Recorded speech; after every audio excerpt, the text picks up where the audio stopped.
Hello everyone, 大家好。皆さんこんにちは、ひときです。皆さんはおじさん構文って聞いたことありますか？そうです。おじさん構文はおじさんが書きそうな文章のことです。別に普通じゃんって思いますよね。でもこれが特に若い女性の間で大人気なんですよ。普通に考えて意味わからないですよね。その理由はすごくシンプル。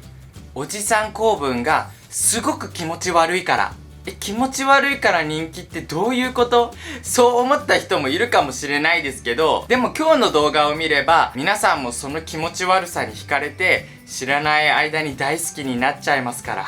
多分今日の動画のコメントはおじさん構文でいっぱいになって、なんか YouTube のアナリティクスもおじさんの割合がすごく増えてるかもしれないね。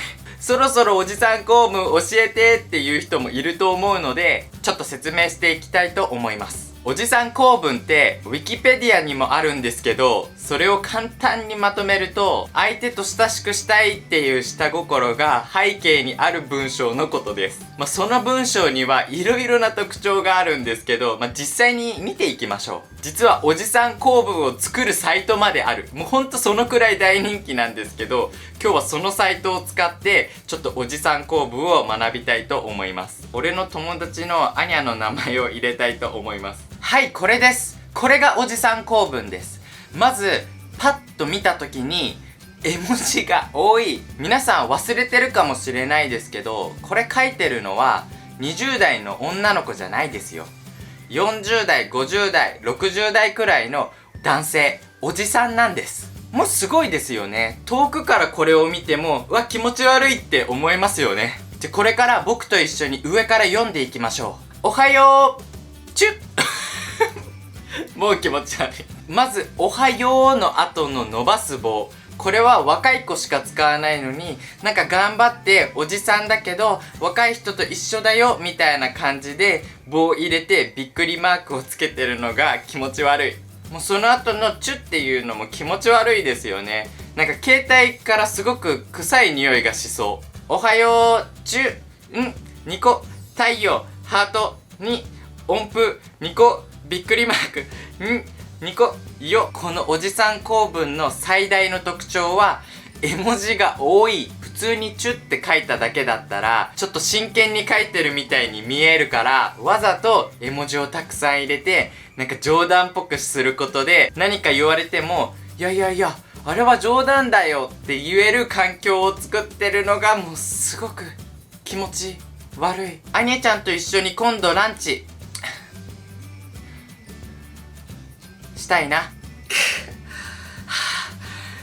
スクリーンを見てるだけなのにこんなに相手に攻撃できるってすごいな、おじさん。この間を作ることで真剣なことを伝えるんだけど、最後のしたいなこのあを小さく書いてカタカナで書くことで、普段使わない言葉だからちょっとやっぱ冗談っぽく、しかも若者っぽく、俺まだ若いよみたいなのを入れてごまかしているところがすごく気持ち悪い。水曜日会社がお休みになったよ。アニャちゃんは都合どうかな？びっくりはてなびっくりはてなてへびっくりはてなはてなてへびっくりはてなよはてなびっくりはてな。ちょっと興奮しすぎていっぱい押しちゃったのかな。カラオケどう？冗談。これは最後冗談っていうことで、もし相手にちょっと無理って言われても、いや冗談だから、本気にした？いや冗談だよ、それ冗談に決まってるじゃんっていう理由を残しておいてるの。わかる？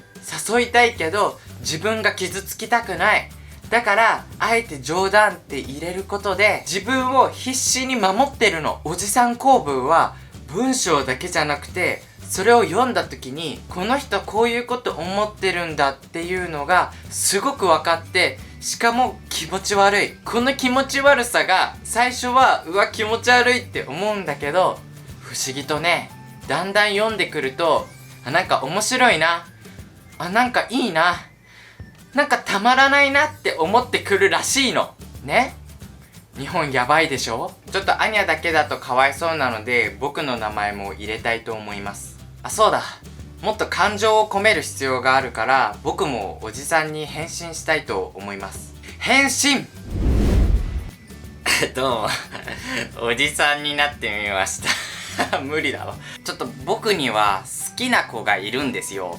名前はひときちゃん。今日はひときちゃんにメッセージを書きたいと思います。はい、終わりました。ひときちゃん、おはよう、チュハート。これで僕の気持ちに気づいてくれるかな。でももし振られたら怖いからちょっと笑ってつけておこうと。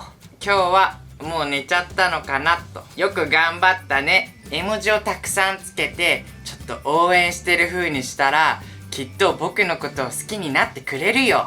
だって女の子はポジティブな人が好きって書いてあったもん、ネットに。あとはたくさん褒められると嬉しいって書いてあったから褒めようと。偉い偉い。たくさん絵文字も入れておこうちょっときついなこれ。あとはちょっと偉いのライをカタカナにすることで普通じゃない他の人とは違うよっていうのをアピールしておこうきっとひときちゃんもこれ読んだらなんて素敵で優しくてポジティブで応援してくれる人なんだろうって思って僕のことを好きになってくれるよ。送信。あ、ブロックされたね。次行こうか。きつ。やべ、精神的なダメージが大きいわこれ。でもどうでしょう。最初気持ち悪いって思ってたのにあれなんか結構面白いかもって思ってきたんじゃないですか。とりあえず自分のおじさん構文を作りたい人は説明欄におじさん構文が作れるサイトを入れておくのでそれを使ってみてください。一応言っておきますけどこういうおじさんは別に多くないですよ。っていうかほとんどいないです。たまにいるなんかレアポケモンみたいなおじさんがこの世の中にはいるらしくてそういう人が使うとインパクトがすごいので流行ってるんです。今日のコメント欄に僕から皆さんへメッセージがあるのでぜひ読んでみてください。皆さんありがとうございました。